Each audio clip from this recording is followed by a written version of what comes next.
ஒரு இளைஞன் வெகு தூரம் பயணப்பட்டு கொண்டிருந்தான். அவன் 2 மலைகளை கடக்க வேண்டும். அதன் மத்தியில் ஒரு தொங்கு பாலம் ஆடிக்கொண்டிருந்தது.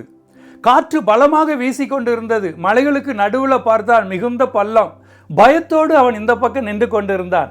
எதிர்பக்கத்தில் ஒரு முதியவர் மெதுவாக நடந்து வந்து இந்த பக்கம் கடந்து வந்து விட்டார்.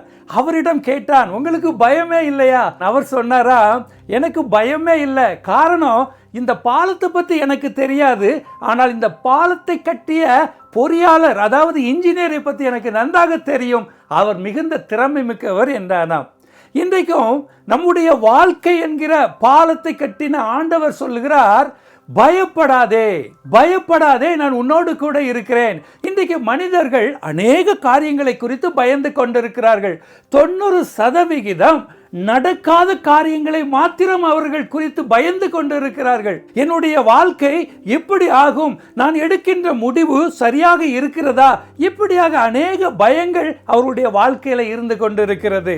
இன்றைக்கும் இதை பார்த்து கொண்டிருக்கிற உங்களுடைய வாழ்க்கையில அநேக பயங்கள் உங்களை பயமுறுத்தி கொண்டிருக்கலாம். உங்களுடைய வாழ்க்கையில் வருகிற மாற்றங்கள் உங்களை பயப்படுத்தி கொண்டிருக்கலாம். நீங்கள் எடுக்க போகின்ற முடிவு உங்களை பயப்படுத்தி கொண்டிருக்கலாம். இன்னைக்கு உங்களை பார்த்துதான் கர்த்தர் சொல்லுகிறார், பயப்படாதே என் மகனே, என் மகளே, பயப்படாதே, நான் உன்னோடு கூட இருக்கிறேன் என்று சொல்லுகிறார். இன்னைக்கு உங்களுடைய வாழ்க்கையில உங்களுடைய வாழ்க்கையை கட்டின ஆண்டவர், அதாவது சர்வத்தையும் படைத்தவர், உங்களை படைத்தவர், உங்களுடைய வாழ்க்கையை முன்குறித்தவர், அவர் சொல்லுகிறார், பயப்படாத, பயப்படாத, நான் தான் இந்த உலகத்தை உண்டாக்கின இன்ஜினியர், நான் தான் உன்னை படைத்தவர், நீ பயப்பட வேண்டிய அவசியமே இல்லை என்று சொல்லி உங்க கூட சொல்லுகிறார். பயப்படாதீங்க, கர்த்தரை நம்புங்க, அவர் உங்களை வழி நடத்துவார்.